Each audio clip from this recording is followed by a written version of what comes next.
You're asleep in Caracas when the first tremor hits. Not an earthquake. Something heavier. 3 dull thuds ripple through the night, then silence. Your phone lights up. Power grid offline in half the country. By morning, the pumps are dry, the ATMs are dead, and black helicopters with no markings skim the treetops along the Orinoco River. The locals think it's another blackout. Washington calls it a humanitarian stabilization drill. The file stamped top secret, no foreign that crossed my desk at 2:14 a.m. calls it Operation Orinoco, and the countdown on page 3 already reads T-minus 72 hours.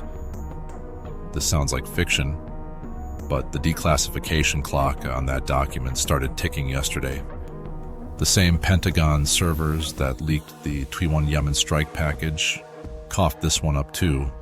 Quietly routed through a contractor in Tampa. Nobody's watching. I'm not guessing. I'm reading. And once you see the phase timeline, you'll realize the Venezuela disappears this weekend.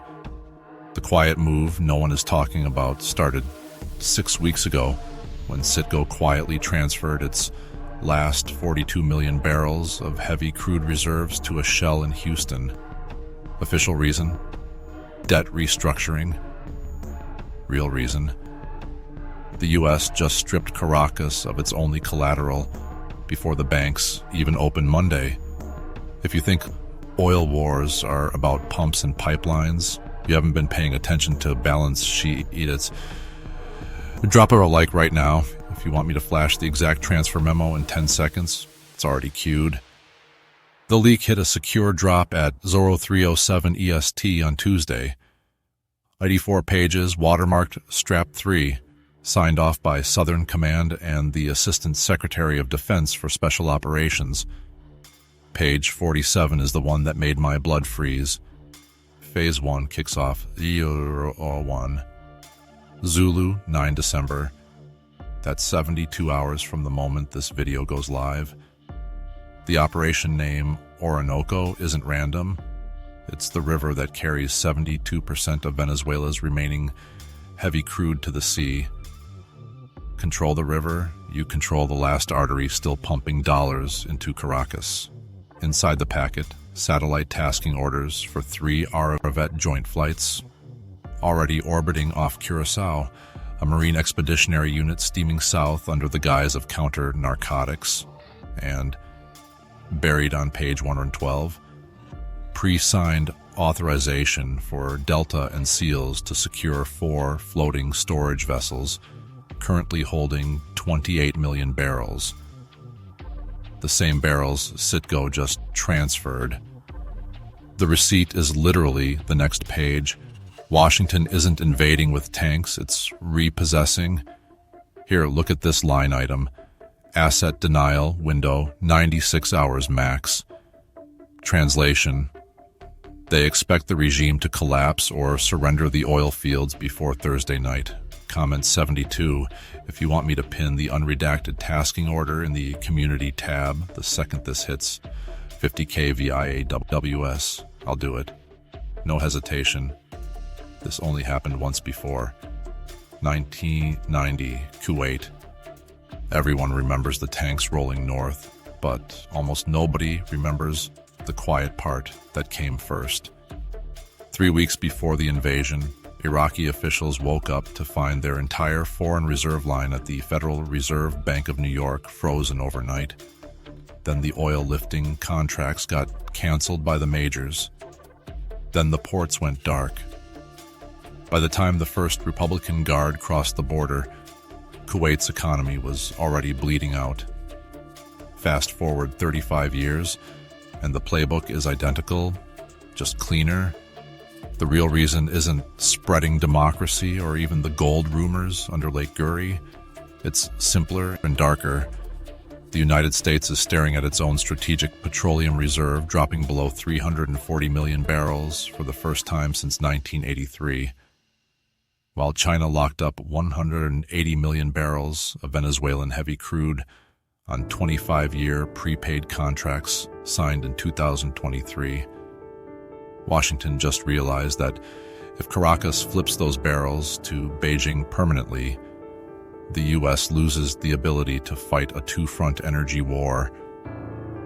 One leaked memo from the National Security Council puts it bluntly: allowing PRC control of Orinoco production constitutes an unacceptable degradation of North American energy dominance.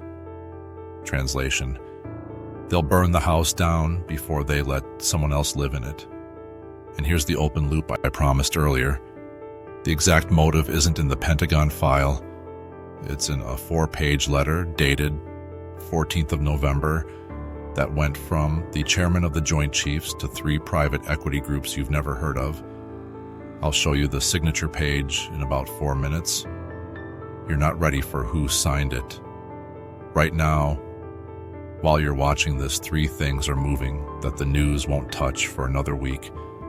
First, BlackRock, Apollo, and a tiny Houston-based fund nobody's ever heard of just received irrevocable letters of credit from the Treasury Department, quietly guaranteeing them first dibs on every barrel seized under Phase 2, the same 3 funds that loaded up on Venezuelan default at bonds at 8 cents on the dollar in 2022. They're about to turn a 92% discount into the deal of the century. Second, the first Special Forces group out of Okinawa landed at Homestead Air Reserve Base in Florida 48 hours ago under a training cover story. The satellite shows 16 C-17s. Chalk numbers match the Orinoco tasking roster exactly. Third, the carrier Gerald R. Ford left Norfolk yesterday, supposedly for routine ops, but its strike group just executed a hard turn south at 28 knots. That's not routine, that's sprint speed. The pieces are already in place. Here's the timeline you came for. Phase 1, 9 December, Orinoco 1. Zulu grid sections in Zulia and Anzoátegui go dark, blamed on cyber. Phase 2, 10 December, 1800 Con. Local Marine raiders secure the 4 floating storage vessels. Citgo lawyers file the attachment orders in Houston federal court. An hour later. Phase 3, 12 December dawn. Delta fast ropes onto the Jose terminal, while the regime is still screaming at the UN. By 14 December, the Orinoco is flying a new flag, and the price at your pump drops 30 cents overnight because the market suddenly has 800,000 new barrels a day that nobody admits came from Venezuela. Mark those dates. Screenshot this screen right now. For normal people, this means 3 things hit your life harder and faster than any invasion footage ever will. First, diesel and heating oil spike 18 to 22% across the Northeast and Midwest starting 15th of December because refineries on the Gulf Coast suddenly prioritize domestic runs of that seized heavy crude. Your trucking, your furnace, your grocery bill all jump before New Year's. Second, every country that ever thumbed its nose at Washington just got the message in 4K. BRICS wobbles, the petro-yuan takes a body blow, and whatever savings you have in dollars quietly becomes the last safe place on the board, whether you like the game or not. Third, the precedent is now set. If they can repossess an entire nation's oil with lawyers, black helicopters, and a straight face, no producing country outside the U.S. security umbrella is safe anymore.